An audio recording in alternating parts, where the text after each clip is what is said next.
Chào mừng bạn đã đến với video ngày hôm nay.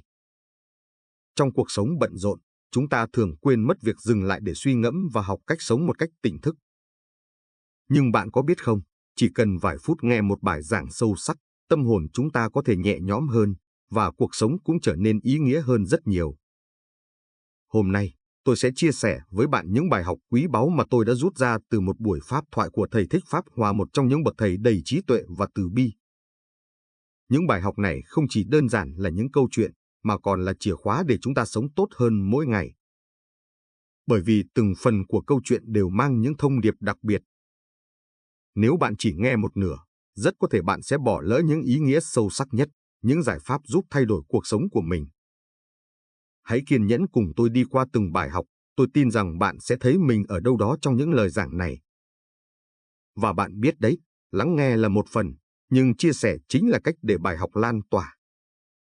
Vậy nên, trong lúc xem, nếu bạn cảm thấy bất kỳ điều gì chạm đến trái tim mình, đừng ngần ngại để lại ý kiến trong phần bình luận nhé.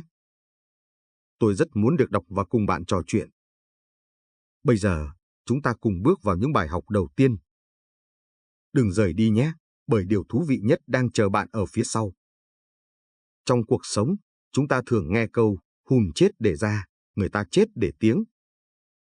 Đời người ngắn ngủi, ai cũng muốn để lại những giá trị tốt đẹp.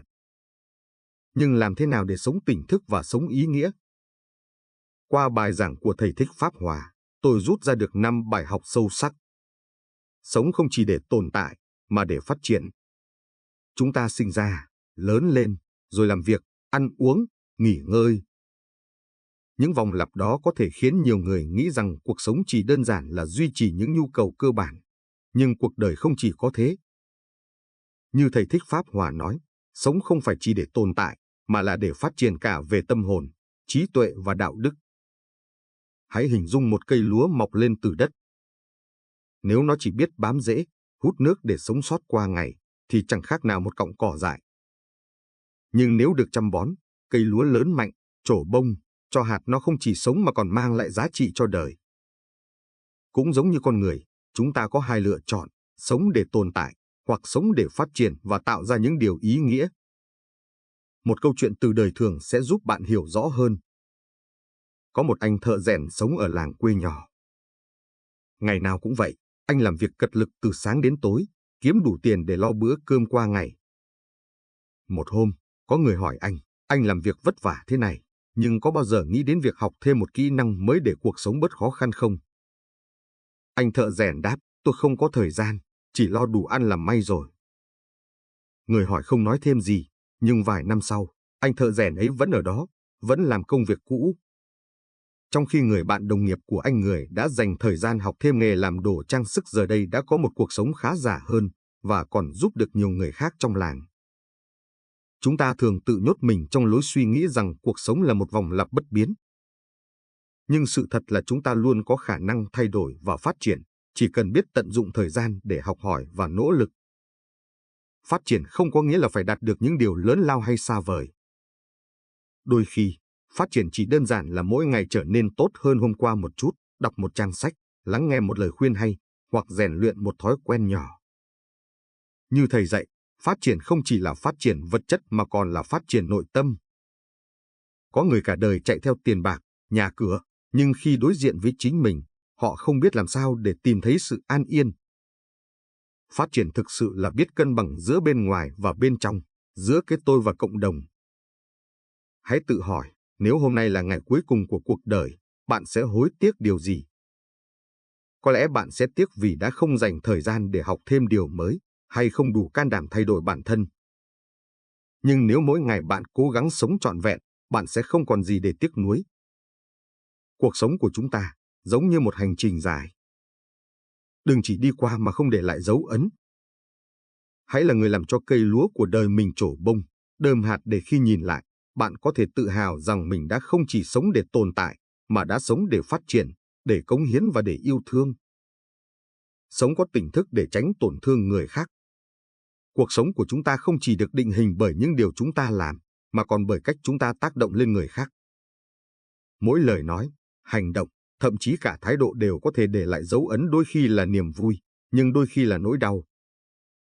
Vì vậy, Sống có tỉnh thức chính là cách chúng ta học cách thấu hiểu và làm chủ bản thân để hạn chế gây tổn thương đến người khác. Hãy cùng bắt đầu với một câu chuyện nhỏ nhưng đầy ý nghĩa. Một hôm, một cô giáo mang đến lớp một chiếc túi rỗng và bảo các học sinh viết lên mỗi mảnh giấy những điều không vui mà các em từng trải qua do người khác gây ra. Những mảnh giấy đó được bỏ vào túi. Cô giáo xách túi lên và hỏi, nặng không? Các em đáp, nặng ạ. Cô giáo mỉm cười, đúng vậy, cũng giống như khi các em nhận phải những lời nói tổn thương hay hành động không tốt từ người khác. Tâm hồn các em sẽ cảm thấy nặng nề y hệt như thế. Bài học cô giáo muốn truyền đạt là mỗi lời nói hay hành động vô ý có thể giống như một viên đá bỏ vào túi của người khác làm họ mang thêm gánh nặng không đáng có. Chúng ta thường không nhận ra những tổn thương mình gây ra cho người khác vì nó không thể hiện ngay lập tức. Ví dụ, khi một người mẹ đang bận rộn nấu cơm, đứa trẻ con chạy đến làm đổ nồi canh. Trong lúc tức giận, bà mẹ quát lên, sao con vụng về thế này? Lớn lên chẳng làm được gì ra hồn. Đứa trẻ không nói gì, nhưng ánh mắt của nó rưng rưng. Những lời nói tưởng chừng đơn giản ấy vô tình trở thành một vết thương lòng. Nhiều năm sau, khi lớn lên, đứa trẻ ấy có thể luôn cảm thấy thiếu tự tin chỉ vì những câu nói tưởng chừng vô hại ấy. Sống có tỉnh thức giúp chúng ta dừng lại và suy nghĩ trước khi hành động. Nó là một bài tập trong việc rèn luyện tâm trí để không bị cảm xúc tiêu cực chi phối. Thầy Thích Pháp Hòa từng nói rằng, tỉnh thức không phải là kiềm chế mọi cảm xúc, mà là học cách quan sát cảm xúc của mình. Ví như khi ta giận dữ, thay vì để cơn giận bộc phát, hãy thở sâu và hỏi, vì sao mình giận? Mình nói hay làm điều này để giải quyết vấn đề hay chỉ để trút cơn giận? Một câu chuyện khác kể về một người đàn ông sống trong ngôi làng nhỏ. Ông nổi tiếng là người nóng tính, thường xuyên gây gổ với hàng xóm chỉ vì những chuyện nhỏ nhặt. Một hôm, người bạn già của ông tặng ông một chiếc bình đựng nước bằng sứ và bảo, hãy nghĩ chiếc bình này là trái tim của mọi người. Nếu con giữ nó cẩn thận, nó sẽ mãi đẹp đẽ. Nhưng nếu con làm vỡ, không cách nào làm lại được như xưa. Từ hôm đó, ông luôn giữ chiếc bình bên mình, và mỗi khi muốn lớn tiếng, ông lại nhìn chiếc bình.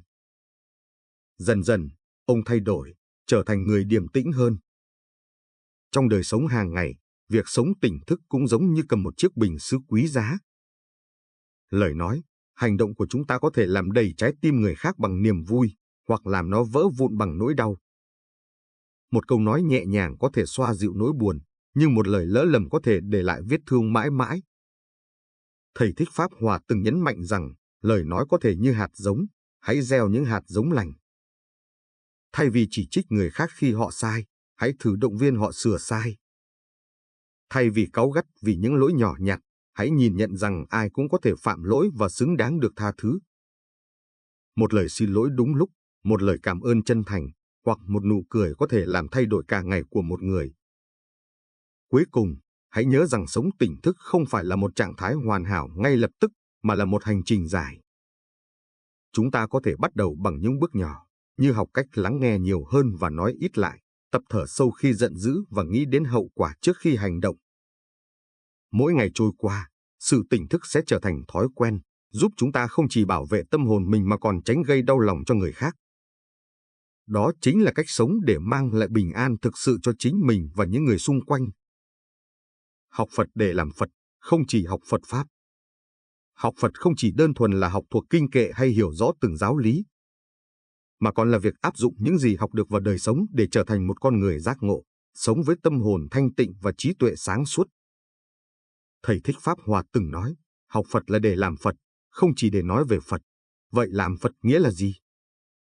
Đó chính là cách chúng ta sống, ứng xử và đối diện với mọi hoàn cảnh một cách tỉnh thức và từ bi. Hãy cùng hình dung câu chuyện về một người thương nhân nọ. Ông thường xuyên đến chùa, cúng dường lớn và nghe pháp thoại. Nhưng khi về nhà, ông lại dễ nổi giận với người làm, khắt khe với gia đình và thường xuyên chê bai người khác. Một hôm, ông gặp một vị sư giá tại chùa và hỏi, thưa thầy, con đã đọc rất nhiều kinh sách, cúng dường nhiều, sao tâm con vẫn không an? Vị sư mỉm cười và trả lời, vì con chỉ học Phật Pháp, nhưng chưa học cách làm Phật. Câu trả lời ấy khiến ông thương nhân ngỡ ngàng. Sau khi suy ngẫm, ông nhận ra rằng việc học Phật không dừng lại ở việc hiểu lý thuyết, mà là biến những điều ấy thành hành động. Từ hôm đó, ông bắt đầu thay đổi, sống nhẫn nại hơn, từ bi hơn với mọi người xung quanh. Cuộc sống của ông dần thay đổi, không chỉ đem lại sự an vui cho chính mình mà còn cho cả gia đình và những người làm việc với ông. Học Phật để trở thành Phật là một hành trình thực hành, không chỉ là tri thức. Chúng ta thường thấy nhiều người rất giỏi lý thuyết, nhưng trong những tình huống đời thực lại khó giữ được tâm bình an.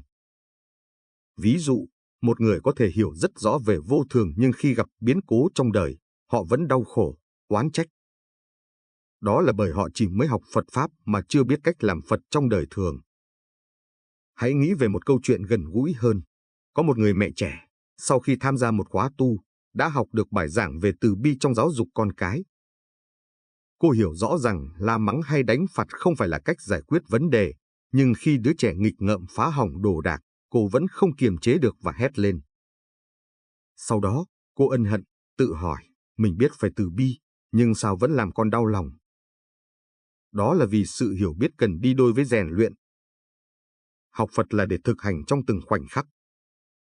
Khi đối diện với sự bất như ý, hãy thử dừng lại, quan sát cảm xúc của mình, và tự hỏi, nếu là Đức Phật, Ngài sẽ làm gì trong hoàn cảnh này? Đây là cách thực hành đơn giản nhưng hiệu quả, giúp chúng ta sống với tâm từ bi và trí tuệ. Một câu chuyện khác từ Kinh Phật kể về Ngài Ananda, một trong những đệ tử thân cận của Đức Phật. Ngài Ananda từng rất thông minh, học thuộc hàng ngàn bài kinh.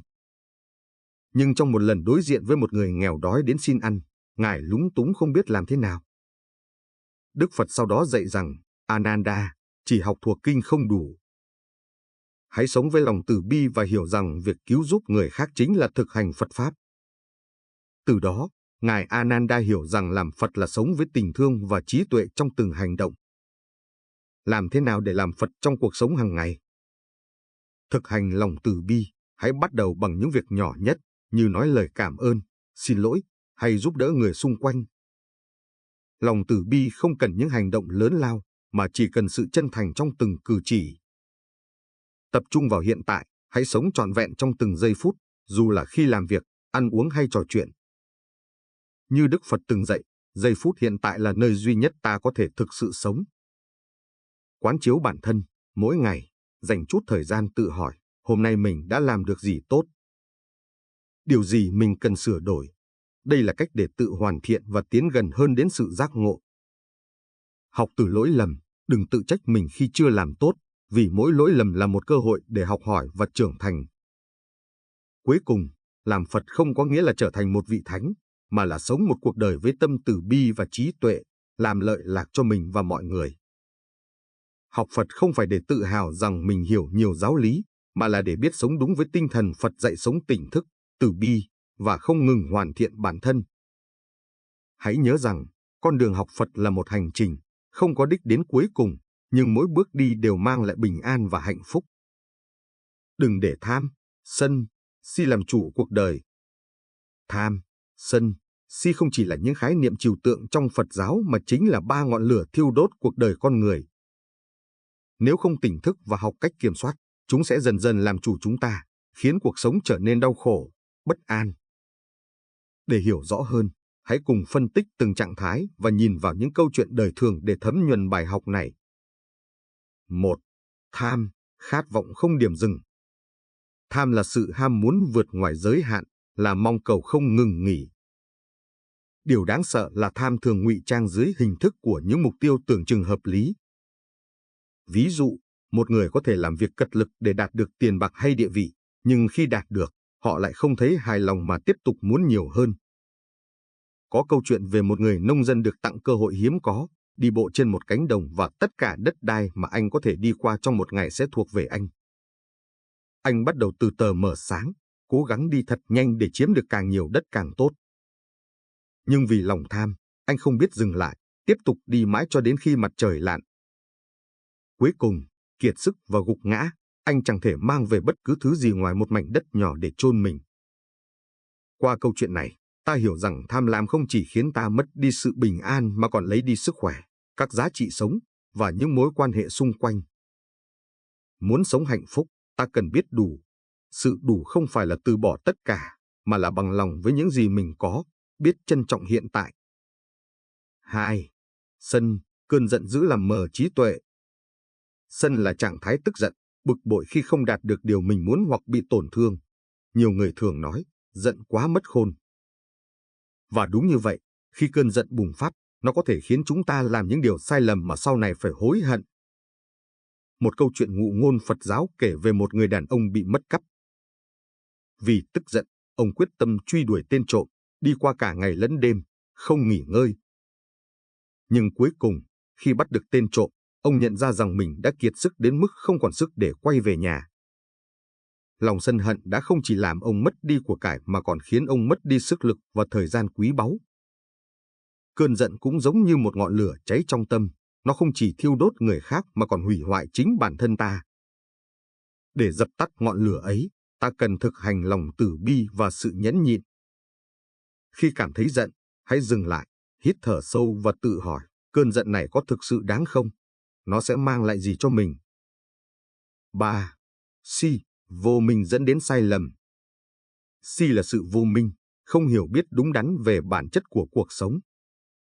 Người bị si mê thường không nhận ra rằng mọi sự vật trên đời đều vô thường và cố gắng níu giữ những điều không thuộc về mình. Hãy tưởng tượng một người đi lạc vào sa mạc, nhìn thấy ảo ảnh về một hồ nước. Vì tin rằng đó là thật, anh ta lao đến với hy vọng giải khát, nhưng cuối cùng chỉ nhận lại sự thất vọng và kiệt quệ. Cũng như vậy, si mê khiến ta bám víu vào những điều hư ảo, khiến cuộc sống trở nên khổ sở. Một câu chuyện khác kể về một người đàn ông giàu có, nhưng ông luôn lo lắng rằng của cải của mình sẽ bị mất. Vì quá si mê, ông đã tự giam mình trong nhà, dành cả ngày để kiểm tra vàng bạc và không cho ai vào. Cuối cùng, ông cô độc và chết trong nỗi sợ hãi chính mình tạo ra. Để thoát khỏi si mê, ta cần học cách quán chiếu và nhận thức rõ ràng về bản chất cuộc đời. Như Đức Phật từng dạy, tâm thức là chìa khóa dẫn đến sự sáng suốt. Hãy dành thời gian để tìm hiểu chính mình, đọc sách, nghe Pháp và thực hành thiền định để có cái nhìn sáng suốt hơn. Kết nối cả ba ngọn lửa, bài học tỉnh thức. Tham, sân, si thường không xuất hiện riêng lẻ mà luôn đan xen, bổ trợ lẫn nhau. Ví dụ, khi tham muốn không được thỏa mãn, ta dễ nổi sân, và sự sân giận ấy lại xuất phát từ si mê, không hiểu rằng mọi thứ trên đời đều vô thường. Chỉ khi ta tỉnh thức và biết kiểm soát những cảm xúc này, cuộc sống mới thật sự an lạc. Hãy thử hình dung cuộc sống như một chiếc thuyền trên biển. Tham, sân, si giống như những lỗ thủng trên thuyền, dần dần làm nước tràn vào, khiến con thuyền chìm nghỉm. Để giữ thuyền nổi, chúng ta cần nhanh chóng vá những lỗ thủng ấy bằng lòng từ bi, trí tuệ và sự kiên nhẫn. Đừng để tham lam che mờ lòng biết đủ, đừng để cơn giận làm mất đi sự bình yên. Và đừng để vô minh dẫn lối sai lầm. Hãy tập sống tỉnh thức, trân trọng hiện tại và luôn giữ tâm hồn trong sáng. Đó chính là cách để làm chủ cuộc đời thay vì để ba ngọn lửa tham, sân, si chi phối. Khiêm cung là nền tảng của hạnh phúc.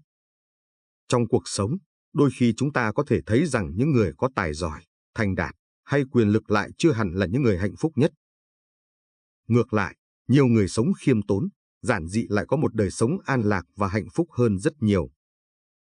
Một trong những yếu tố cốt lõi tạo nên sự bình an trong tâm hồn chính là khiêm cung. 1. Khiêm cung giúp giảm bớt căng thẳng. Trong một xã hội đầy cạnh tranh và so bì, chúng ta dễ dàng bị cuốn vào cuộc đua hơn thua và luôn tìm cách để chứng tỏ bản thân. Tuy nhiên, nếu ta sống với cái tôi quá lớn, lúc nào cũng muốn chứng minh mình hơn người khác, điều này chỉ khiến chúng ta trở nên căng thẳng và không hạnh phúc.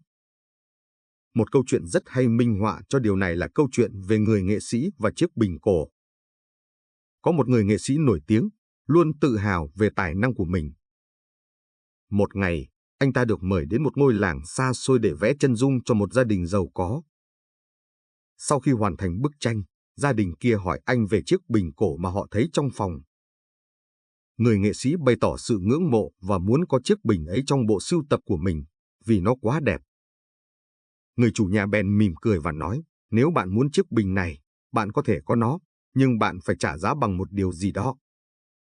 Người nghệ sĩ, trong sự tự mãn, đã không suy nghĩ kỹ và ngay lập tức đồng ý. Nhưng khi về nhà, anh nhận ra rằng mình đã đánh mất một bức tranh đẹp nhất của chính mình để lấy một món đồ vật không có giá trị lâu dài. Đó chính là sự tự kiêu, không biết giữ mình và không hiểu được giá trị thực sự của những điều xung quanh. Câu chuyện này cho thấy, khi chúng ta tự cao, không nhận ra những giá trị bình dị và những điều quan trọng trong cuộc sống, chúng ta dễ dàng mất đi những thứ quý báu nhất.